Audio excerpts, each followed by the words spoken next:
Do you know why the hunters are drawn to this nightmare?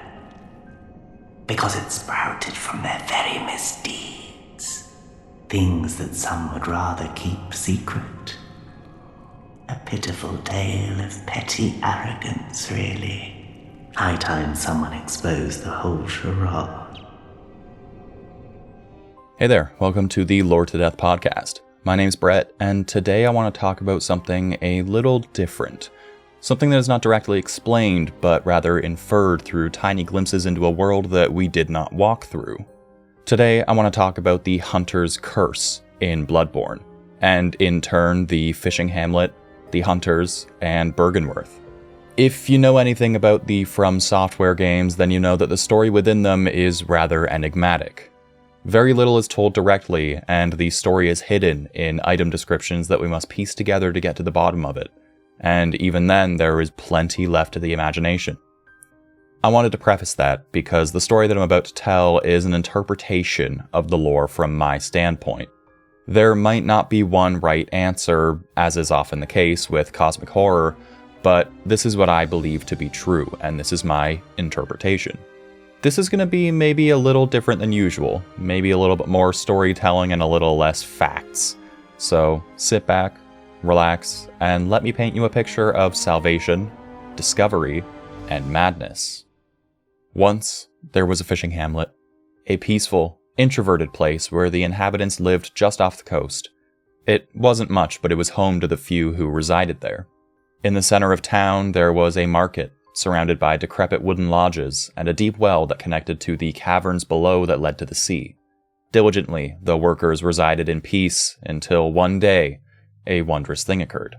Washed upon their shores, the size of a fishing boat, an incomprehensible mass of scales, fins, limbs, and even a vaguely human face beneath a mass of tentacles. Somewhere between a mollusk, an octopus, and a human, with white skin and scales hinted with shades of blue. Its name was Kos, sometimes referred to as Cosm, and it was not of this world that the residents knew. It was something far beyond their comprehension. Kos, however, washed upon the shore a carcass, dead, or at least its physical form was no longer living. The villagers wondered if this might be the corpse of a god, who, prior to this day, might have lurked offshore and provided the hamlet with bountiful fish and squids, and that it should be revered and worshipped. Whatever it was, its corpse brought with it two things: strange man-o'-war-like parasites and a fetus.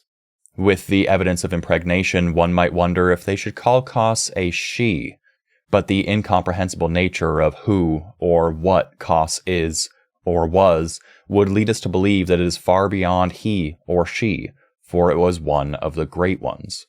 The Great Ones were multidimensional beings that transcended human understanding, and had no desires or motives that we might understand, for they were something entirely different than us. The strange parasites that lived within Kos were harvested by the village folk, believing that they were a gift from the fallen god. It seems that the villagers were extracting oils from the parasites to be used in explosive urns and lanterns, which burned brighter than conventional oils. They may have also taken the flesh as a bounty and consumed it, as it started to change them. Whether it was through the worship of this being and the cosmic power that was emanating from the corpse of Kos, or the handling of the parasites, the people started physically changing, hunching over and becoming an amphibian-human hybrid. Their skin slowly became slick with scales, their digits webbed and fins protruding from their limbs and back, slowly resembling something like Kos. But the people weren't the only things that were changing. The hamlet itself was changing as well. A seeming neglect allowed flooding to happen in the streets. Houses began falling apart, and barnacles began growing on surfaces all around. The villagers, however, seemed to hardly care about their home falling apart. They continued to fish, harvest parasites, and most importantly, worship Kos, seemingly unaware of their livelihood descending into madness all around them. Fishermen became priests, attempting to commune with Kos and possibly others to develop a closer connection to their newfound religion. But, as introverted as they were, they could not keep this a secret from everyone in the surrounding area. The scholars of a nearby Byrgenwerth took notice of the happenings in the village, having an invested interest in the Great Ones themselves. A small distance away from the fishing hamlet was a town called Yarnum, and in it there was Bergenworth College, a research building overlooking a lake whose teaching delved into the arcane knowledge of the cosmos and the Great Ones that inhabit it. The scholars of Bergenworth found a labyrinth below Yarnum, and inside it they discovered the old blood and the existence of Great Ones through human hybrids known as kin, beings that were transformed much like those in the fishing hamlet. This led to the desire to ascend beyond their mortal shells and become gods themselves. To this end, some scholars experimented with the old blood, using its unnatural healing properties to delve further into the labyrinth, while some, like Master Willem, shunned its use, saying that they would be undone by the blood, to fear the old blood. He believed instead that to achieve a higher existence they must be able to see what the Great Ones see that they cannot. For that, they needed insight. They may have taken the word insight too literally and believed that in order to truly see, they needed more eyes. Many took to attempting to line their brain and skull with more eyes so that they could see from within. A trend came to prominence that one should blindfold themselves, like Master Willem did, so that they were not inhibited by false sight given to them by their own eyes. The labyrinth prospectors went further down in search of something that would give them the means to ascend, but most fell to madness and never returned. The madness nor death stopped them from their goal. They were getting desperate, until one day they learned of a corpse that washed upon the shore of a small fishing hamlet, and the residents that took to worshipping it. The Bergenworth scholars, accompanied by hunters Maria and Lawrence, among others, set out for the hamlet to witness a breakthrough in their search for godhood. What they saw were people who were mutated, abhorrent, yet clearly touched by the power of a Great One.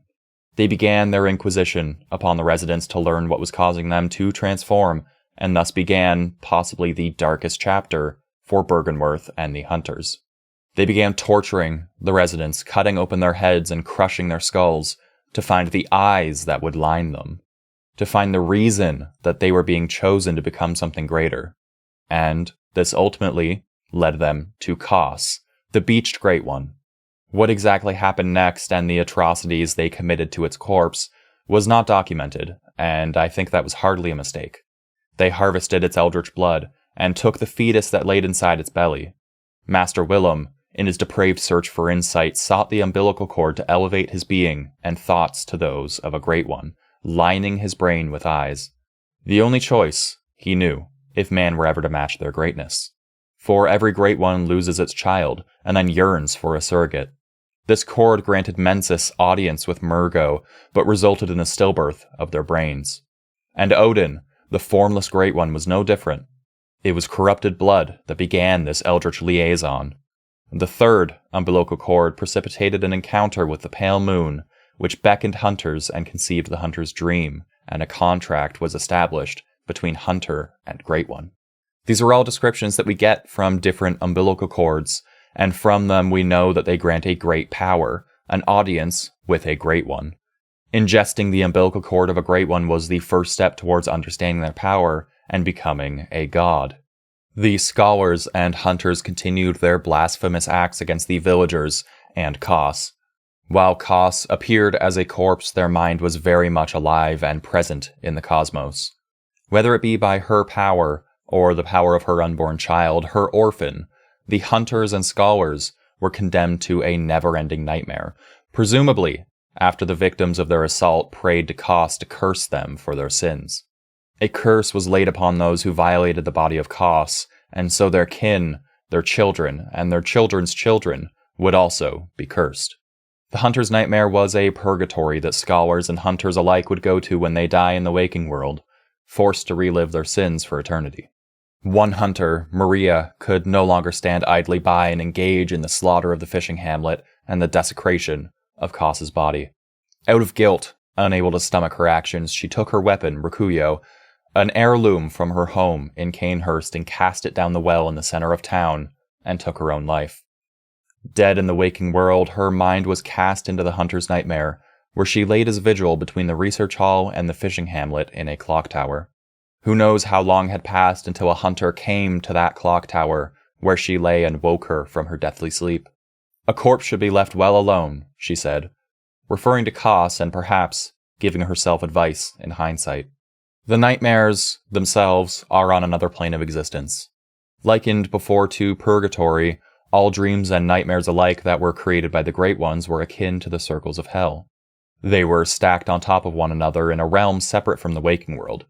Since the Great Ones created the nightmares, the only way to end them is to find the Great One within and slay them. Just like the Nightmare of Mensis or the Hunter's Dream, the Hunter's nightmare was ended when the same hunter who woke Lady Maria made their way to the shores where Koss lay and put down her kin. It was an unsightly beast, humanoid in shape with a skeletal frame and a twisted expression locked in a rictus grin. The hunter watched it climb from the womb of its mother while it lamented at the moon before engaging in a fight where they would put it down. Of course, this physical form was just a manifestation of the nightmare. There was no physical offspring that survived, as we mentioned before that the Great Ones always have a stillbirth and that they require a surrogate. The true form of the orphan was a spirit that lingered by its mother and was set free when the hunter caused it to scatter, ending the nightmare.